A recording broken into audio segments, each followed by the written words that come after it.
হ্যাঁ হ্যাঁ, এই নাম্বারটাই। ও গাড়ি এইভাবে কেন চালাচ্ছে? এ তো অ্যাক্সিডেন্ট করে দেবে।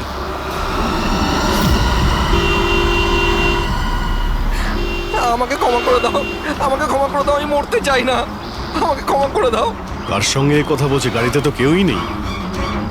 আরে বিনীত, কার সঙ্গে কথা বলছো? গাড়িতে তো কেউ নেই। হয়ে গেছে তোমরা, তোমরা দেখতে পাচ্ছ না এতগুলো লোক আমাকে ডাকছে? করছে কি? আমাকে ক্ষমা করে দাও, আমি মরতে চাই পাগল না। হয়ে গেছে মনে হচ্ছে। মিনিট বিনীত, বিনীত, তোমার অ্যাক্সিডেন্ট হয়ে যাবে, গাড়িটা থামাও বলছি।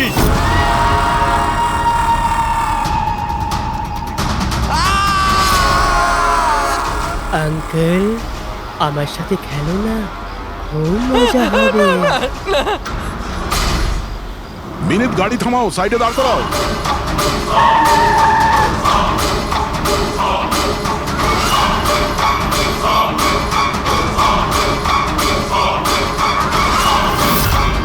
দাঁড়িয়ে যাও।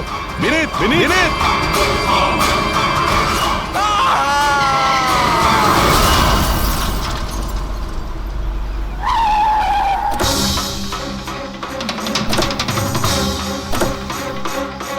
বিনীত, ও নো, এ তো মারা গেছে। স্মেল আসছে।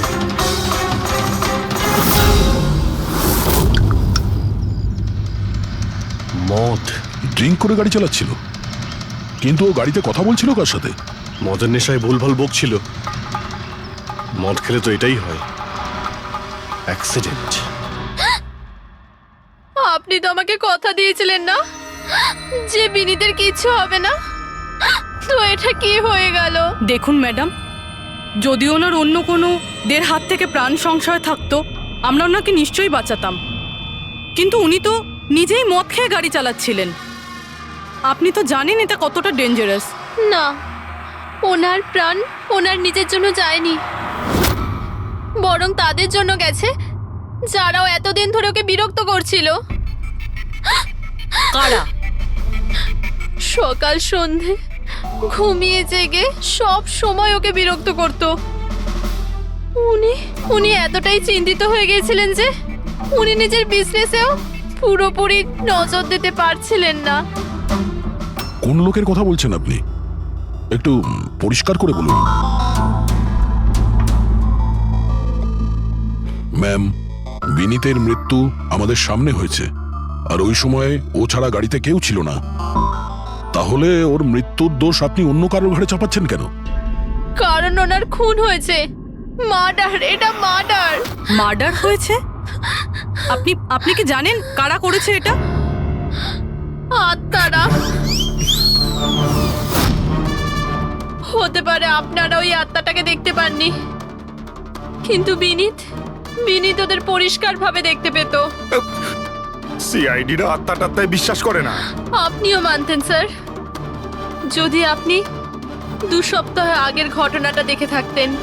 লীলা ওঠো, ওঠো লীলা, লীলা ওঠো। বিনীত, বিনীত,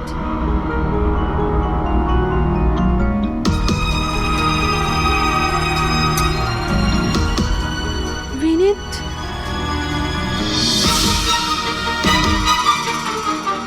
বিনীত, কি হয়েছে বিনীত? ওই দেখো, আলমারির উপরে।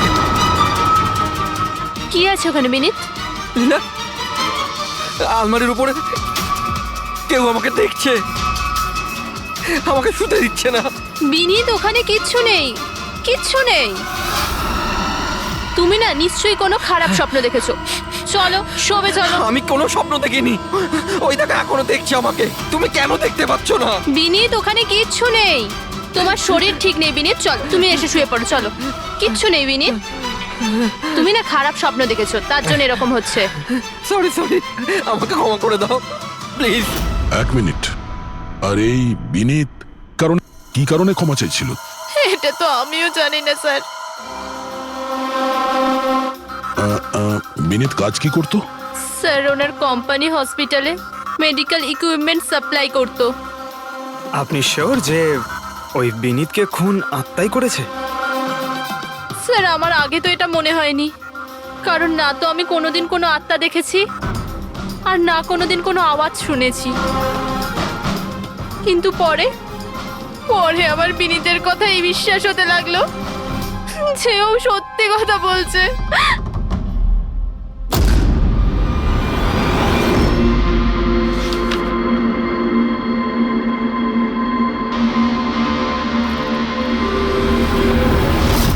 হ্যাঁ বস, এর মৃত্যুর একটাই কারণ চোখে পড়ছে, এর মাথার ওপর লাগা আঘাতটা, যেটা অ্যাক্সিডেন্টের কারণে লেগেছে। ঠিক তো ডক্টর সালুকে? আর কোনো কারণ নেই তো? হ্যাঁ, দয়া, ভিসেরাল স্যাম্পলকে চেক করা এখনো বাকি আছে, কিন্তু প্রাইমা ফেসি তো এটাই বলছে মৃত্যুর কারণ অ্যাক্সিডেন্ট। আর বস, এর রক্তের মধ্যে আমি অ্যালকোহল অনেকটা বেশি মাত্রায় পেয়েছি। ও, আমার মনে হচ্ছে সেই কারণেই ওর হ্যালুসিনেশন শুরু হয় আর ও ধাক্কা মেরে দেয়। তার মানে হলো এটা কোনো খুনের ব্যাপার নয়। আমরা চাইলেই ওদের বডিটা ফেরত দিয়ে দিতে পারি। যদি কোনো ডাউট থাকে সেটা ভিসেরাল স্যাম্পল থেকে জানা যেতে পারে। কি জানি স্যার, আমার কেমন যেন মনে হচ্ছে যে এই কেস অতটা সোজা নয়। কারণ আমরা যখন লীলাকে জিজ্ঞাসা করলাম যে এই বিনীত কার কাছে ক্ষমা চাইছিল, তখন কথাটা এড়িয়ে গেল। আমরাও কি শেষকৃত্যে যাব নাকি? ওখানে আত্মীয়রাও থাকবে, বন্ধুরাও থাকবে, অনেকেই থাকবে। যদি কিছু জানতে পারা যায়। যাও, নিশ্চয়ই যাবে ফিউরালে।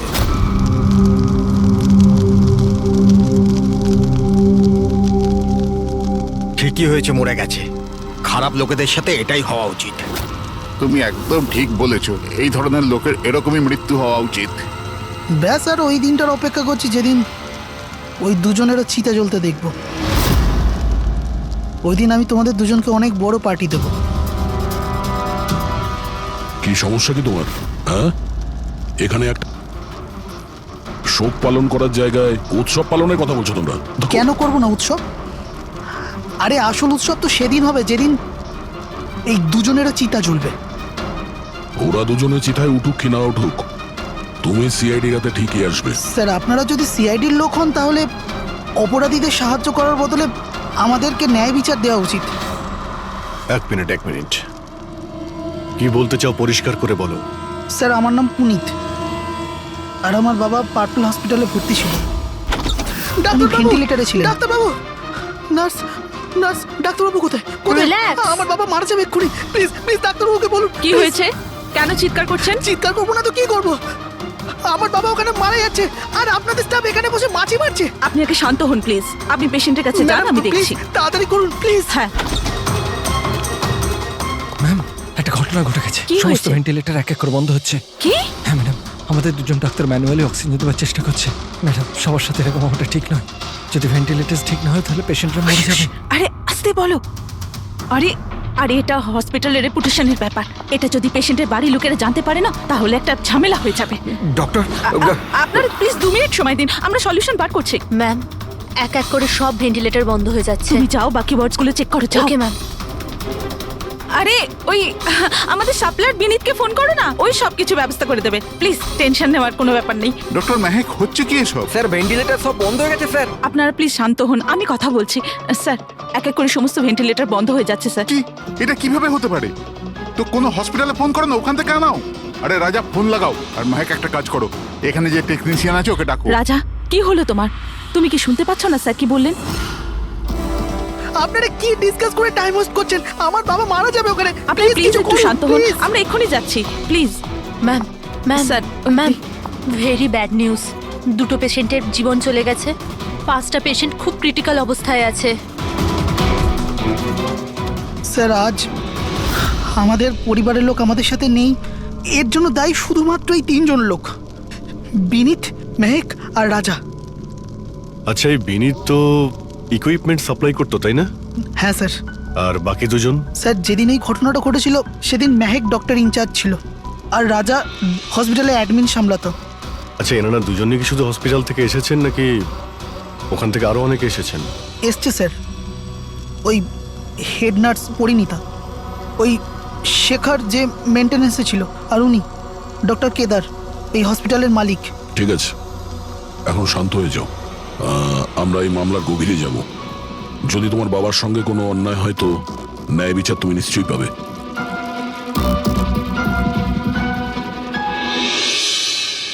এখন বুঝতে পারছি বিনীত ক্ষমা চাইছিল কেন।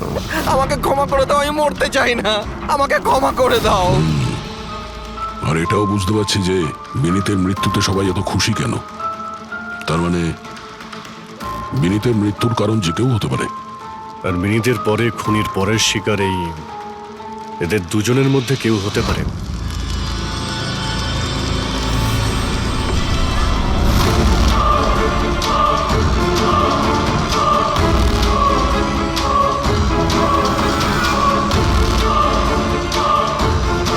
আমাকে ক্ষমা করে দাও। তুমি আমাকে কেন মরতে দিলে? আমার পিছু নিও না।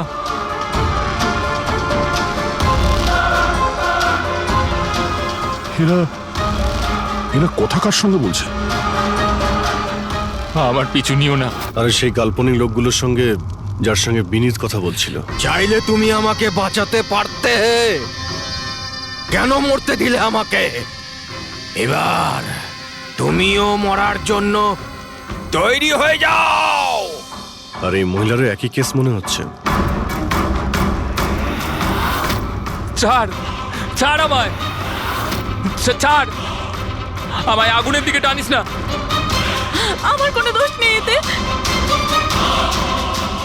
ছাড়, ছাড়, ছাড়, ছাড় আমায়, ছাড় আমায়, ছাড়, ছাড়, টানিস না আমায় আগুনের দিকে, ছাড়। আরে কি করছো নাকি? কি করছো? এদিকে এসো। আরে তুমি কি করছিলে? হ্যাঁ, আমি একটু ডিস্টার্ব আছি, এতে আপনারা কি করবেন? আমার ডিস্টারবেন্সের সাথে আমায় নিজেকেই লড়তে হবে। তুমি এদিকে এসো, একটু দূরে দাঁড়াও, ওই দিকটায় যাও। তাহলে অনেক লোক আছে যারা বিনীতের মৃত্যু সংবাদ শুনে আনন্দিত। হ্যাঁ হ্যাঁ স্যার। আর এখন ওরা মেহেকার রাজার মৃত্যুর খবর শুনতে চাইছে।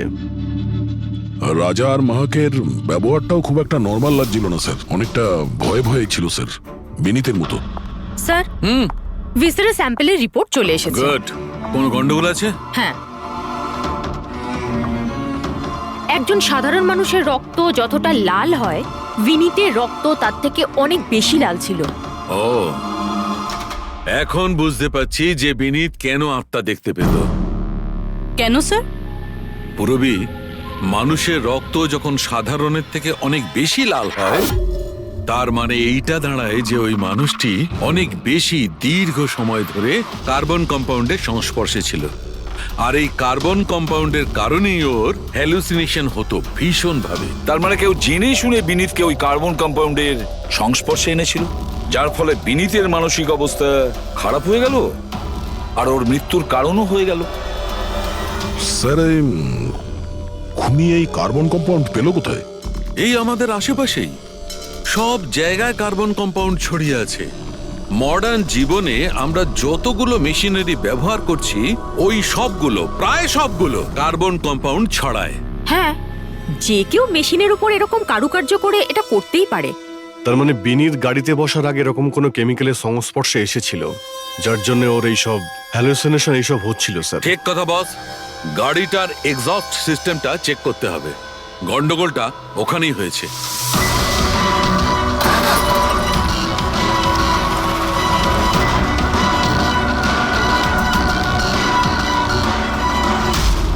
সালুঙ্কে স্যার তো ঠিকই বলছিলেন স্যার, এর থেকে তো কেমিক্যাল বেরিয়ে আসছে। একটা কথা তো তাহলে ঠিক পঙ্কজ, ওই আত্মা টাত্মা বলে কিচ্ছু ছিল না। স্যার, তার মানে এখন খুনের নিশানায় দুজন রয়েছে, রাজা আর মেহেক।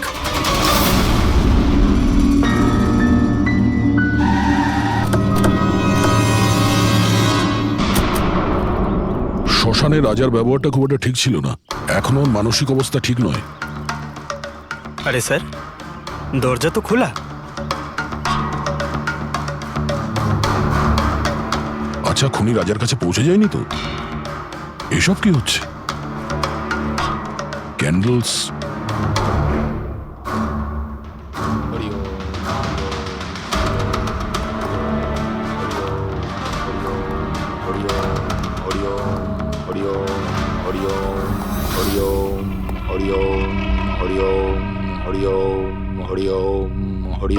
রাজা,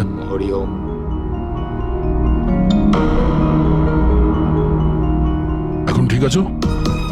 কারা আপনারা? সিআইডি। বিনীতের শেষকৃত্যে দেখা হয়েছিল আমাদের। তুমি আগুনে ঝাঁপাতে যাচ্ছিলে, আমরা তোমাকে আটকেছিলাম, মনে আছে? ঝাঁপ দিতে যাচ্ছিলে, আমরা তোমাকে। এবার আপনাদের আমাকে আটকানোর বা বাঁচানোর কোনো দরকার নেই।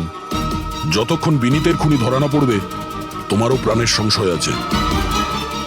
আচ্ছা, একদম ঠিকঠাক বলো, ওই 12 জন রোগীর মৃত্যু কি তোমার গাফিলতিতে হয়েছিল? খবরদার বলছি, আমার ওপরে এরকম নোংরা আর মিথ্যা অপবাদ দেবেন না।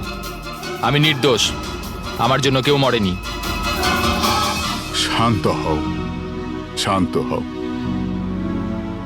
রাজাকে অনেক কষ্টে শান্ত করেছি, ওকে ডাকাবেন না। আপনি কে? আমার নাম শ্লোক।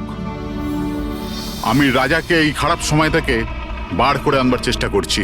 ও, তার মানে আপনি সাইকিয়াট্রিস্ট? সাইকিয়াট্রিস্ট নয়, সাইকি, মিডিয়াম। এই জগৎ আর অন্য জগতের সঙ্গে একটা সেতু ভেবে নাও। অন্য জগৎ? অন্য আবার কোন জগৎ? ওই আত্মাদের জগৎ। যদিও আমরাও একটা মাধ্যম। অপরাধ দুনিয়া থেকে নিয়ে জেলের ভেতর গারদের পেছনে পৌঁছানোর পুল। আপনারা আমাকে জেলে পাঠাবার চেষ্টা করছেন কেন? আমি তো রাজাকে আত্মাদের থেকে বাঁচাবার চেষ্টা করছি। রাজাকে আত্মার থেকে নয়, কেমিক্যাল পয়জন থেকে বাঁচানোর দরকার। আর বন্ধ করো তোমার এই ঢং, বুঝেছো? স্যার, ও কোন দিকে ইঙ্গিত করছে? ওই বুড়ো লোকটার দিকে, যে এসি নিচে দাঁড়িয়ে রয়েছে। ও কার কথা বলছে? আমি তো কাউকে দেখতে পাচ্ছি না। আমিও দেখতে পাচ্ছি না। মানুন বা না মানুন, এই ঘরের মধ্যে কোনো শক্তিশালী আত্মা আছে যে রাজার ক্ষতি করতে চাইছে। এক্ষুনি জেনে যাবেন।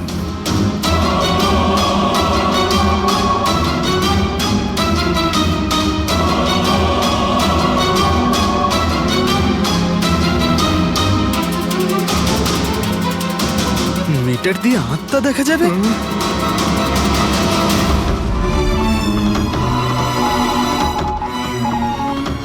দেখলেন, ওই আত্মাটা এসির পাশেই আছে। আমার ইএমএফ মেশিন মিথ্যে বলবে না।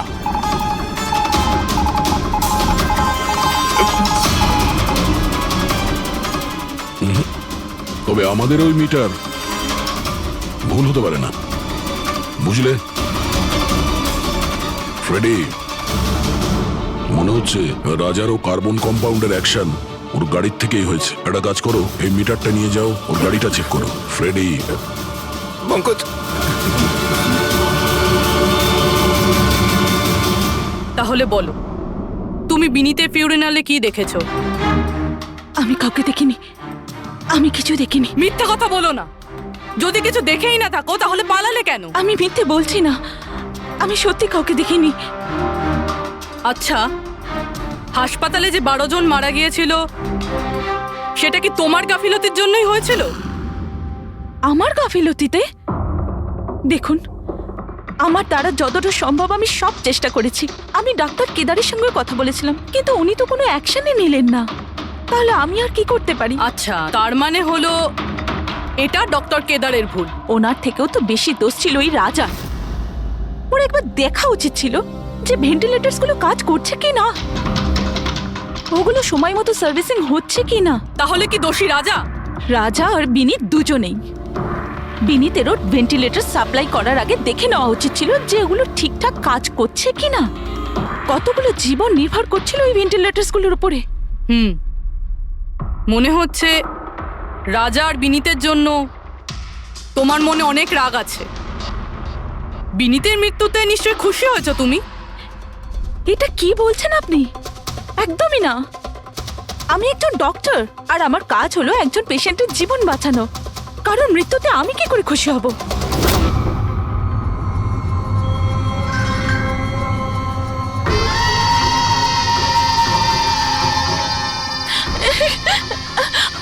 আবার এসে গেছে, আবার এসে গেছে।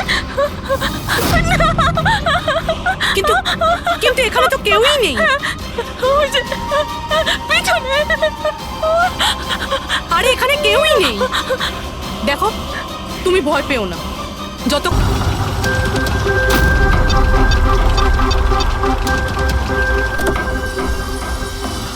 গাড়ির এসিতে তো কার্বন কম্পাউন্ড নেই। বাড়ির ভেতরে গিয়ে দেখা যাক, চল।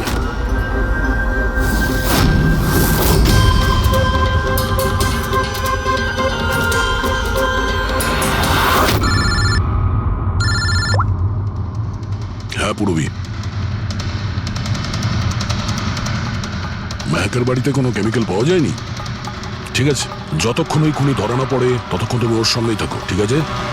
স্যার, হ্যাঁ, কার্বন কম্পাউন্ড এখানে কোথাও নেই। কোথাও কোনো কেমিক্যাল পাওয়া যাবে না।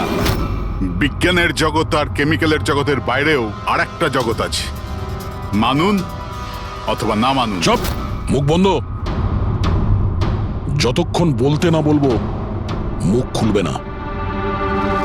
রাজাবাবু, আপনার ভয়ের কোনো কারণ নেই, আমরা আছি এখানে। যতক্ষণ না ওই খুনি ধরা পড়বে সিআইডি আপনার সঙ্গেই আছে। আমার সিআইডির দরকার নেই, ইনি রয়েছেন না আমার সুরক্ষা করার জন্য। আরে এটা কিভাবে সম্ভব? না রাজার বাড়িতে কেমিক্যাল পাওয়া গেছে আর না মেহেকের বাড়িতে পাওয়া গেছে, এটা কি করে সম্ভব? স্যার, আমরা রাজার বাড়িটাকে ভালো করে চেক করেছি, এক একটা কোণা দেখেছি, ওই গাড়িটাও চেক করেছি, কোথাও কিছু পাওয়া যায়নি। হ্যাঁ, কিন্তু দয়া, যদি কোনো কেমিক্যাল ব্যবহারই না হয়ে থাকে তাহলে রাজা আর মেহেকের হ্যালোজুলেশন হলো কি করে? কোনো তো একটা কারণ থাকবে। আর স্যার, যেভাবে বিনীতের কারের এসিতে কেমিক্যালের ব্যবহার করা হয়েছে, এটা কোনো আনপ্রফেশনাল কেউ করেছে বলে আমার মনে হয় না। একটা কাজ করা যাক, যারা মারা গেছে তাদের বাড়িতে দেখো, হয়তো কেউ থাকতে পারে যে কেমিক্যালের বিষয়ে খুব ভালো করে জানে, বা কেউ কেমিক্যালের এক্সপার্ট। আর হ্যাঁ, হসপিটালের ওই স্টাফকে ডাকো। চিফ নার্স যে আছে না, হেড নার্স পরিণীতা, আর হেড টেকনিশিয়ান শেখর, আর মালিক কেদার, তিনজনকেই ডাকো। দেখা যাক।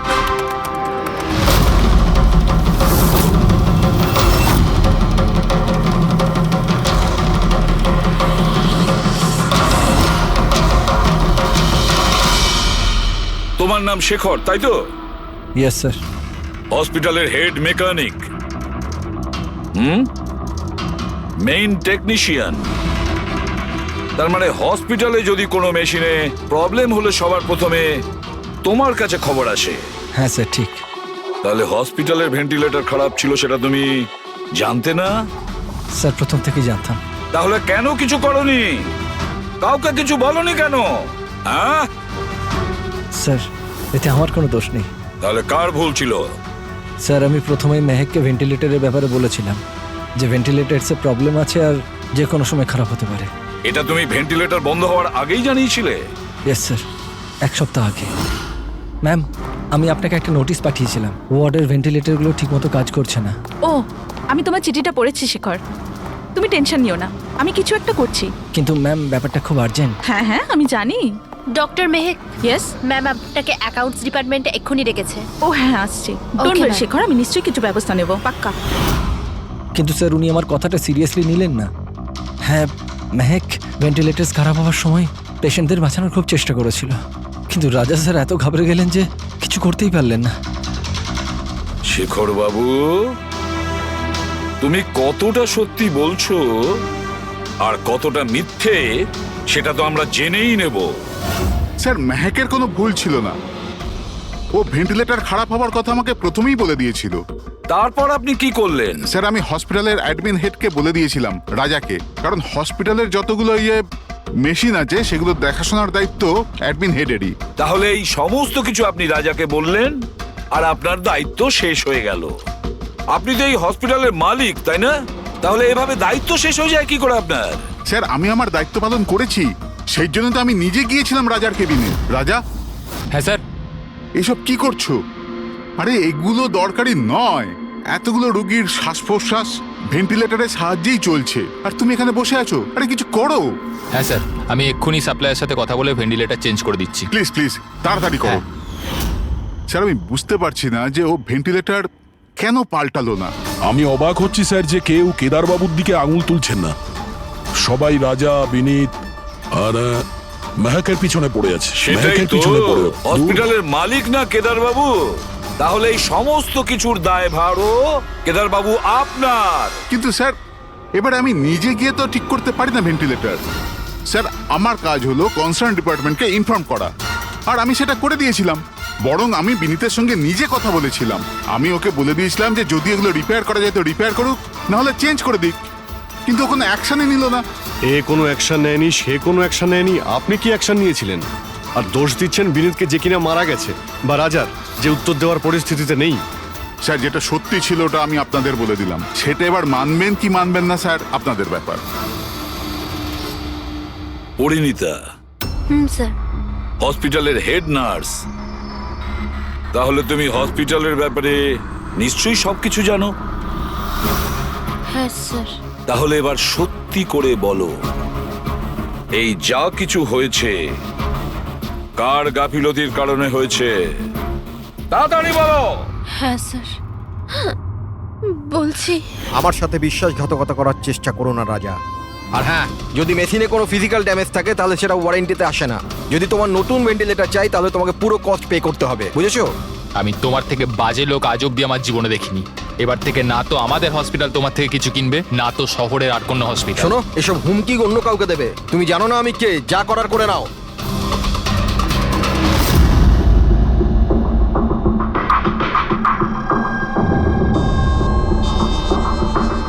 এই যা কিছুই হয়েছে এই রাজা আর বিনীতের ঝগড়ার কারণেই হয়েছে। দুজনের ঝগড়াতে স্যার এতগুলো লোকের প্রাণ চলে গেল। তবে নতুন ভেন্টিলেটরের ব্যবস্থা রাজার করা উচিত ছিল। স্যার এই রোগীদের পরিবারের মধ্যে 3 জন এমন আছে যারা কেমিক্যাল ইঞ্জিনিয়ারিং করেছে। আচ্ছা, 3 জন? তাহলে ওদের ঠিকুজি কুষ্টি বের করো, দেখি কি আছে।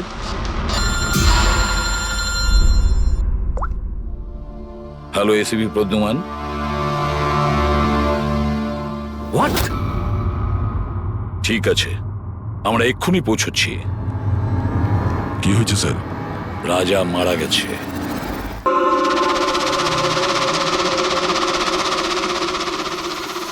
দয়া, এর মৃত্যু তো মাথায় চোট লাগার কারণেই হয়েছে।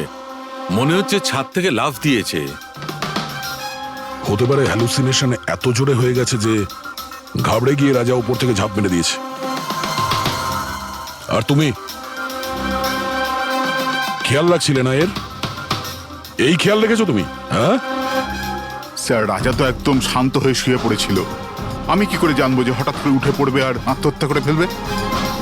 যখন এটা হয়েছিল তুমি কোথায় ছিলে? হ্যাঁ স্যার, আমি অন্য ঘরে শুয়েছিলাম। তখনই আমি রাজার জোরে জোরে চিৎকার শুনলাম। আমি এই আত্মাদের সহ্য করতে পারছি না, আমার নিস্তার চাই, মুক্তি চাই। আর যতক্ষণ আমি ওর কাছে পৌঁছবো ততক্ষণ ও ছাদ থেকে পড়ে গেছে। বাহ, কি অদ্ভুত ব্যাপার। রাজাকে একলা রেখে তুমি নাকে তেল দিয়ে ঘুমোচ্ছিলে? হ্যাঁ, আমি তো মনস্থির করেইছিলাম ঘুমোবো না। কি জানে কিভাবে ঘুমিয়ে পড়লাম। নিশ্চয়ই আমাকে ওই আত্মাগুলোই ঘুম পাড়িয়ে দিয়েছিল। আপনি এটা দেখুন স্যার, মিটারের রিডিং কত বেড়ে গেছে। আমারও কিন্তু একটু ক্লান্তি ভাব লাগছে স্যার।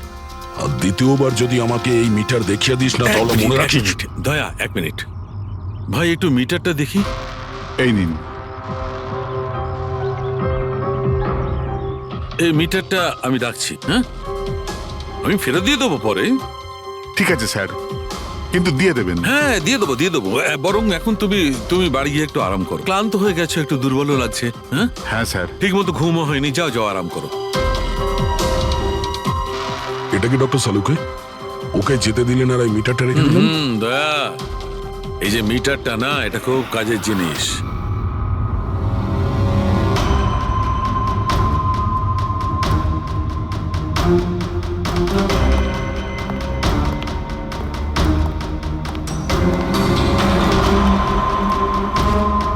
এই ঘরটা চেক করছি।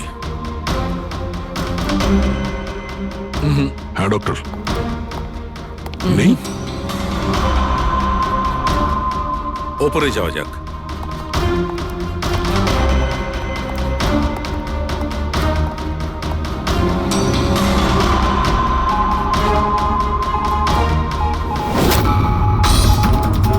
আরে সালুঙ্কে স্যার, সাবধানে। এই নিডলটা তো একেবারে জঙ্গলি ঘোড়ার মতো দৌড়চ্ছে। মাই গড, আমরা এখানে এইভাবে দাঁড়িয়ে থাকতে পারি না দয়া। আমাদের প্রোটেক্টিভ পোশাক পরতে হবে। Protective gears? ওটা কি কারণে ডক্টর? আরে দয়া, আমাদের সুরক্ষার জন্য।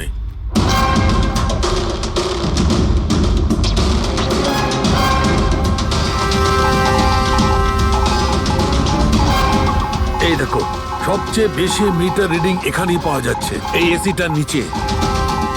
মনে স্যার ওই পঙ্কজ, খবরদার খবরদার যদি আত্মার নাম নিয়েছো। স্যার এই মিটারটা কোন দিকে ইঙ্গিত করছে? বলছি বাইরে চলো, বাইরে চলো।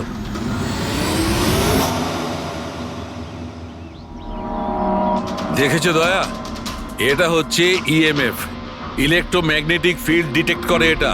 ইলেকট্রোম্যাগনেটিক ফিল্ডস, এগুলো তো আজকাল সব ইলেকট্রিক অ্যাপ্লায়েন্সের মধ্যে হয় ডক্টর, টিভি, ফ্রিজ, একদম ঠিক দয়া, কিন্তু ওই অ্যাপ্লায়েন্স গুলোর ইএমএফ হিডেন থাকে, লুকোনো থাকে, যাতে মানুষের উপর খারাপ প্রভাব না পড়ে। কি খারাপ প্রভাব? এইটার কারণে লোকেদের নশিয়া হতে পারে, ঘুম না হতে পারে, মন খারাপ হতে পারে, আর যদি অনেকক্ষণের সংস্পর্শে থাকে তাহলে হ্যালুসিনেশন হওয়াটা কোনো বড় কথা নয়। ও, তার মানে রাজার এই হ্যালুসিনেশন কোনো কেমিক্যালের জন্য হয়নি, নিজের ঘরের ইলেকট্রনিক জিনিসপত্রের জন্যই হয়েছে, কারণ ওগুলোর ইএমএফ ঢাকা ছিল না। একদম। তার মানে কেউ জেনে বুঝে এগুলোকে গন্ডগোল করে দিয়েছে। হতে পারে দয়া, এমনিতেই রাজা মনে মনে খুব কষ্ট পাচ্ছিল, খুব দুঃখ পেয়েছিল রোগীদেরকে বাঁচাতে পারেনি বলে, সেই জন্য হ্যালুসিনেশন ওর কাছে আফসোসের রূপে ধরা দিয়েছিল।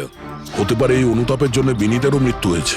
একদম ঠিক। আর ওই অশোক, ওরও দুর্বলতা সেই জন্যই মনে হচ্ছিল, যেহেতু ও এই ইএমএফ এর সংস্পর্শে অনেকক্ষণ ছিল। এখানে ওই কার্বন কম্পাউন্ড পাওয়া যায়নি। এটা কি করে দেয়?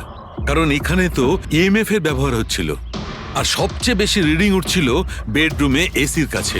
তার মানে বেডরুমের এসিতে কোনো কারুকাজ করা হয়েছে। তাহলে তো মেহেকের বাড়িতে ওই ইএমএফ হনো। আমার তাড়াতাড়ি পূর্বীকে ইনফর্ম করতে হবে।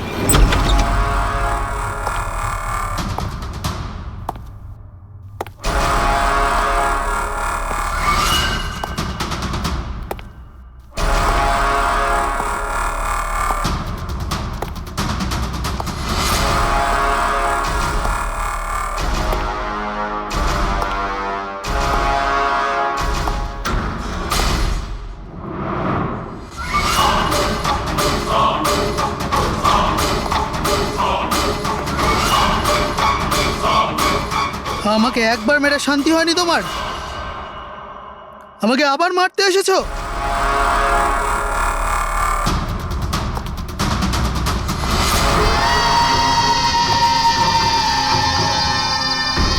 তুমি? আমি তোমাকে সেলফ ডিফেন্সে মেরেছিলাম, আর তাছাড়া তুমি একজন অপরাধী। অপরাধীদের কি পরিবার থাকে না? তোমার জন্য আমার মেয়ে অনাথ হয়ে গেছে, আর এই রক্ত দেখছো, সব তোমার জন্য। আমি আর তোমাকে ছাড়বো না। দেখো, আমার কাছে আসবে না, আমি কিন্তু মেরে দেবো। আমি তোমাকে ছাড়বো না। আমার কাছে আসবে না, আমি কিন্তু বলছি মেরে দেবো। আমি বলছি আমার কাছে আসবে না, আমি মেরে। রবি, কি করছো তুমি? ছাড়ো এটা। স্যার, ওই যে ওই লোকটা। কি? স্যার এখানে। স্যার ওনাকে ধরুন, উনি আমাকে মারতে চান। এক মিনিট, আগে এখান থেকে বাইরে চলুন। তাড়াতাড়ি চলো, প্লিজ তাড়াতাড়ি, প্লিজ তাড়াতাড়ি, ফাস্ট। এই হলো সেই তিনজন যাদের সম্পর্ক কেমিক্যাল ইঞ্জিনিয়ারিং এর সঙ্গে আছে, সুহাস, দীপক আর কিশোর। খুনি এদের মধ্যে যে কেউ হতে পারে।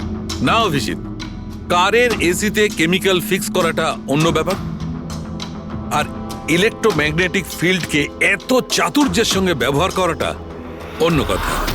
আমার মনে হচ্ছে ও এমন একজন লোক যার সায়েন্সে, মেডিকেল সায়েন্সের উপর খুব ভালো দখল আছে, হয়তো কোনো ডক্টর অথবা সায়েন্টিস্ট। যেই করুক, সে ইলেকট্রোম্যাগনেটিক ফিল্ড ভালো মতন ব্যবহার করেছে, যাতে মেহেক আর রাজা, ওরা দুজনেই যাতে ইএমএফ এর সংস্পর্শে থাকে।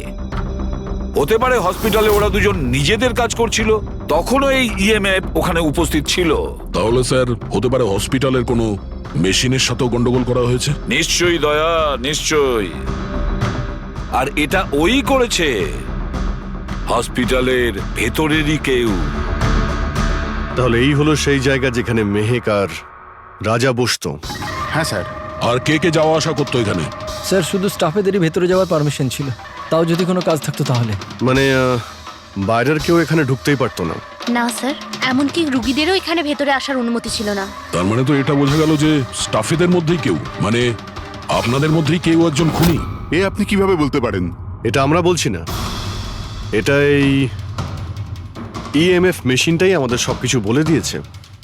আর এই ইএমএফ মেশিনের হিসাবে এই এসির সাথে কোনো গন্ডগোল করা হয়েছে। তার মানে রাজা আর মেহেককে মারার চেষ্টা করা হয়েছিল, কিন্তু বেচারা রাজা মারা গেছে। এসির সাথে গন্ডগোল? কি বলছেন আপনি? আমি তো কিছু বুঝতেই পারছি না। এই কথাটা এই রুমে থাকা শুধুমাত্র সেই বুঝতে পারবে যে নিজেই খুনি।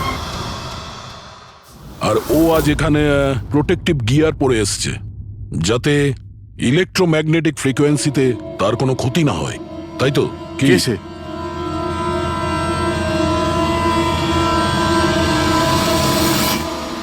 এদিকে এসো।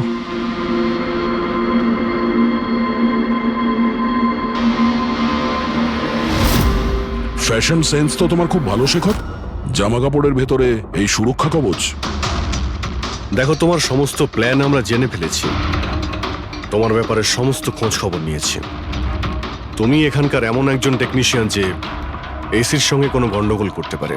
এখন তাড়াতাড়ি বলো, কেন করেছো তুমি এসব? আমি করেছি এসব। আর কি ভুল করেছি আমি যদি মেহেক, বিনীতা, রাজার ওপর অভিযোগ লাগিয়েছি তো? এদের জন্য 12টা পেশেন্টের মৃত্যু হয়েছে, যেটা আমি দেখতে পারিনি। তারপর আমি ভাবলাম যে এদের এরকমই মৃত্যু দেওয়ার প্রয়োজন আছে, যেভাবে 12টা পেশেন্ট মারা গেছে। সেই জন্য আমি EMF আর কার্বন কম্পাউন্ডের বিষ ব্যবহার করেছি ওদের মারার জন্যে, যাতে এদেরকে এমন মৃত্যু দিতে পারি, মৃত্যু নয়, একটা ভয়ঙ্কর মৃত্যু। আর এটাই আমার ন্যায় বিচার। শাস্তি দেওয়ার অধিকার শুধুমাত্র আইনের আছে, অন্য কারণ নয়, বুঝেছো? তুমি জানতে যে এই কেমিক্যাল ব্যবহার করলে ওদের হ্যালুসিনেশন হবে। ওই মারা যাওয়া রোগীগুলো ওরা সামনে দেখতে পাবে, যার জন্য ও পাগল হয়ে যাবে, তাই তো? কিন্তু আমি আমার লক্ষ্য পূরণ করতে পেরেছি। যেরকম মৃত্যু আমি চেয়েছিলাম দিতে, সেরকমই মৃত্যু বিনীতার রাজাকে আমি দিয়েছি। কিন্তু দুঃখের ব্যাপার, মেহেককে আপনার শেষ মুহূর্তে বাঁচিয়ে নিলেন। সফল তো তুমি তখন হতে যদি তুমি কোনো অপরাধ না করে ওদেরকে শাস্তি দিতে।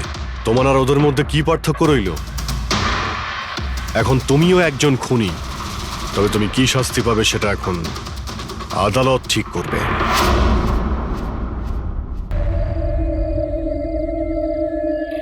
অনেক হলো ইঁদুর বিড়ালের খেলা, এবার বাস। আমাদের জমি, আমাদের মাতৃভূমিকে বন্ধা করার যে অপরাধ আর কে ওয়েবস করেছে, ওর ক্ষতিপূরণ করতে হবে। আমাদের লোকসানের বদলে তোমাদেরকে একটা ছোট্ট মূল্য দিতে হবে। 50 কোটির হিরে। 50 কোটির হিরে। তোমাদের কাছে শুধু 2 দিন আছে, 2 দিন। মূল্য চুকিয়ে দাও আর এদেরকে নিয়ে যাও। যদি একটুও চালাকি করো না,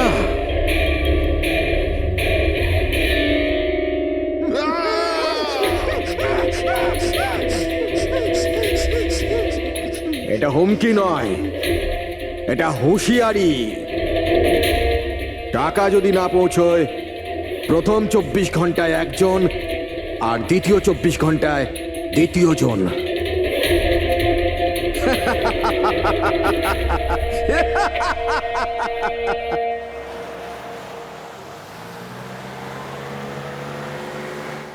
এক ঘন্টার মধ্যে আমরা শরৎপুর ফ্যাক্টরি পৌঁছে যাব।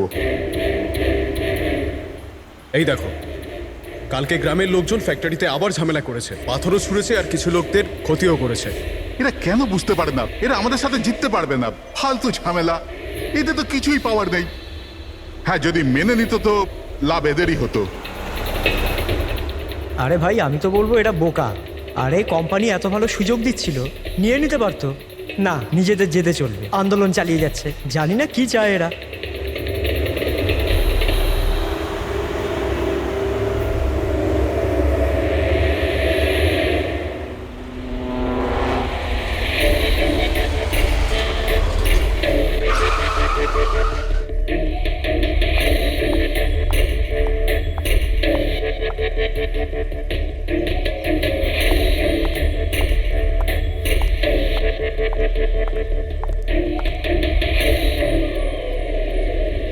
Excuse me. ইয়েস। আসলে আমার কার্ডটা খারাপ হয়ে গেছে, আপনারা একটু দেখবেন? হ্যাঁ হ্যাঁ, নিশ্চয়ই।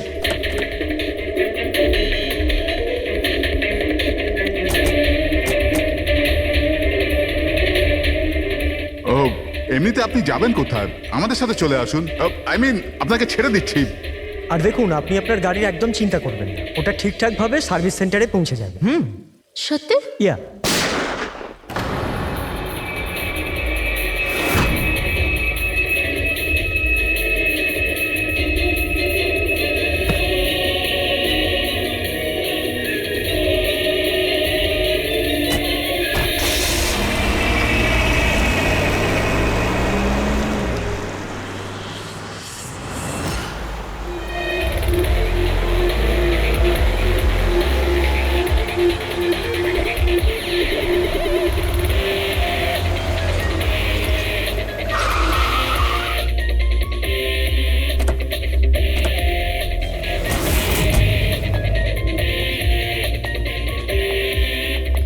স্যার, গাড়ির নম্বর থেকে জানতে পেরেছি যে ড্রাইভার আর কে ওয়েবস কোম্পানির ড্রাইভার। আমরা কোম্পানিকে ইনফর্ম করে দিয়েছি, ওরা এক্ষুনি চলে আসবে। একদম কাছ থেকে গুলি চালিয়েছে, পয়েন্ট ব্ল্যাঙ্ক। এই টায়ারের মার্কস, মনে হচ্ছে এখানে কোনো দ্বিতীয় গাড়ি ছিল। আশপাশটা দেখো, কিছু পাওয়া যায় কিনা। এর গাড়িটাকে গিয়ে দেখি।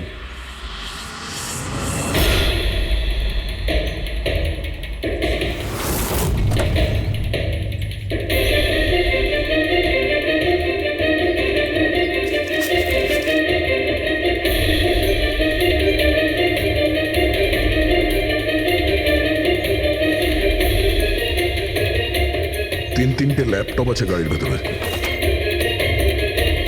মনে হচ্ছে গাড়ির মধ্যে ড্রাইভার ছাড়া আরো লোক ছিল। স্যার, স্যার 3টে ভাঙা মোবাইল পেয়েছি ওই ঝোপটার কাছে। আর এখানে গাড়ির ভেতরে 3টে ল্যাপটপ। স্যার, এই 3 জনের মোবাইলই কিডন্যাপাররা ছিনিয়ে নিয়েছিল আর এদের ভেঙে দেয়, যাতে লোকেশন ট্রেস না হয়।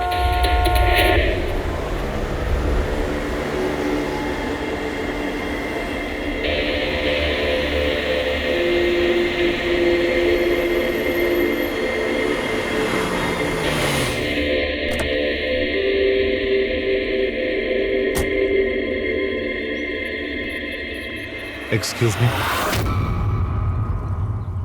আপনি আগে আমি বিক্রান্ত, আর কে ওয়েবস কোম্পানির সিইও, আর ইনি হচ্ছেন আমাদের chief functional officer Malini. Hello sir. কে কে ছিল এই গাড়িতে আপনি জানেন? অভয়, মুরলী আর সঞ্জীব, ওই তিনজন আমাদের টপ এক্সিকিউটিভ ছিলেন। আমাদের অফিসের কাজে খড়গপুর গেছিলেন। দেখুন, আমাদের মনে হচ্ছে যে এই তিনজনকে অপহরণ করা হয়েছে। ও মাই গড। আপনার কিছু ধারণা আছে যে এই কিডন্যাপিং কে করতে পারে? কারোর উপর সন্দেহ আছে আপনাদের? কোম্পানির কি কারোর সাথে কোনো বিবাদ বা ঝগড়া? ম্যাম, খড়গপুর গ্রামের লোকেদের সাথে তো অনেক দিন ধরেই ঝামেলা চলছে, কিন্তু ঝামেলা ঝঞ্ঝাট এসব তো হতেই থাকতো, কিন্তু এত বড় ঘটনা ঘটে যাবে এটা আমরা আশা করিনি। ঠিক আছে, অপহরণ যখন হয়েছে, মুক্তিপণের জন্য ফোন নিশ্চয়ই আসবে। যদি আপনাদের কাছে কোনো ফোন আসে আমাদের অবশ্যই ইনফর্ম করবেন। Sure sir. তাছাড়া খুনি তো এখানে কোনো প্রমাণও ফেলে যায়নি, আর কেউ কিছু জানেও না। যতক্ষণ না ওরা কল করবে আমরা কিচ্ছু করতে পারবো না। পঙ্কজ, বডিটাকে ফরেন্সিক ল্যাবে পাঠিয়ে দাও। মেসেজ আছে। কিডন্যাপারদের ব্যাপারে জানতে হলে এই লিঙ্কে চেক করুন। অনেক হলো ইঁদুর বিড়ালের খেলা, এবার বাস। আমাদের জমি, আমাদের মাতৃভূমিকে বন্ধা করার যে অপরাধ আর কে ওয়েবস করেছে, ওর ক্ষতিপূরণ করতে হবে 50 কোটির হিরে। তোমাদের কাছে 2 দিন আছে, 2 দিন। যদি একটু চালাকি করো না। স্যার, এ তো ওকে মেরেই ফেললো। স্যার, স্যার এই ভিডিওটা ওরা টিভিতে দেখাচ্ছে। কিন্তু এই ফুটেজ চ্যানেলের লোকেরা পেল কোথা থেকে? এরকম ধরনের ফুটেজ আপনারা ন্যাশনাল টিভিতে দেখাচ্ছেন? হ্যাঁ, আরে আপনাদের কোনো মানবিকতা বিবেক বলে কিচ্ছু নেই নাকি? হ্যাঁ, অন্তত জনসাধারণের প্রতি দায়িত্বটা বোঝা উচিত ছিল। কিন্তু স্যার, সাধারণ লোকের কাছে খবর পৌঁছে দেওয়াটাও তো আমাদের দায়িত্ব। ব্যাস ব্যাস, এই দায়িত্বের কথা আপনারা বলবেন না, বুঝেছেন? এই দায়িত্ব পালন করতে গিয়েই তো আপনারা ভুলে যান একজনকে খুন করা হচ্ছে আর আপনারা তার ভিডিও দেখাচ্ছেন, কিন্তু এটা ভেবে দেখছেন না যে ওর মা বাবার কি অবস্থা হবে, ওর স্ত্রীর কি অবস্থা হতে পারে, আর ওর বাচ্চাদের কি অবস্থা হতে পারে। কোনোদিন ভেবেছেন? না। ব্যাস, চ্যানেলের টিআরপি বাড়াও, তাহলে আরো টাকা আসবে। স্যার এতটা ভাবিনি, যখনই ফুটেজ পেয়েছি আমরা। কোথায় পেয়েছো ফুটেজ? কোথা থেকে পেয়েছো ফুটেজটা? স্যার ওই ফুটেজটা আমি পেয়েছিলাম। কোথা থেকে? কেউ দিয়েছিল আমাকে। কে দিয়েছিল? স্যার ওটা তো আমি জানি না। তার মানে? 2 ঘন্টা আগে আমার একটা আননোন নাম্বার থেকে ফোন এলো। উনি বললেন যে ওনার কাছে নাকি আর্কাইভস কোম্পানির বিরুদ্ধে প্রমাণ আছে, যে কিভাবে শরৎপুরের ওই জমিগুলো নষ্ট করার পেছনে ওদের হাত আছে। তো আপনি দেখা করেছিলেন? স্যার দেখা করতে তো গেছিলাম, আর অনেকক্ষণ অপেক্ষাও করলাম, কিন্তু কেউ এলো না। তারপর আমি ওখান থেকে চলে এলাম। হ্যাঁ, যখন আমি আমার গাড়ির কাছে এলাম তখন দেখলাম গাড়ির উইন্ডশিপে একটা এনভেলাপ আটকানো আছে। ওই এনভেলাপের ভেতর একটা পেনড্রাইভ ছিল। এই সব ফুটেজ আমি পেনড্রাইভ থেকে পাই। স্যার এই বাইরে আমি কিচ্ছু জানি না। রাস্তা থেকে 3 জন কিডন্যাপ হয় আর মুক্তিপণের জন্য কোনো ফোন আসে না, অথচ এই ফুটেজটা আসে আপনার কাছে। কেন এই ফুটেজটা অন্য কারো কাছে কেন গেল না? স্যার কারণ এই পুরো ম্যাটার আমি প্রথম থেকেই রিপোর্ট করছি। আর্কাইভস কোম্পানির জন্য গ্রামবাসীর যত অসুবিধা হয়েছে ওই সব আমি কভার করেছি, আর গ্রামবাসীর পক্ষ আমিই রেখেছি। হয়তো সেজন্যই।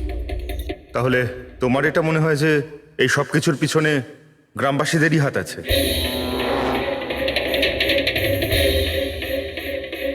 জানি না স্যার, এই ম্যাটার 2-3 বছর ধরে চলছে। গ্রামবাসী প্রোটেস্টও করেছিল, হুমকিও দিয়েছিল, এমনকি পাথরও ছুঁড়েছিল। কিন্তু গ্রামবাসী সত্যি সত্যি এরকম কিছু করতে পারে এই বিষয়ে আমার কোনো আইডিয়া নেই। আমরা ঠিক খুঁজে বের করব, ঠিক খুঁজে বের করব এর পেছনে কে আছে। কাউকে আমরা ছাড়বো না।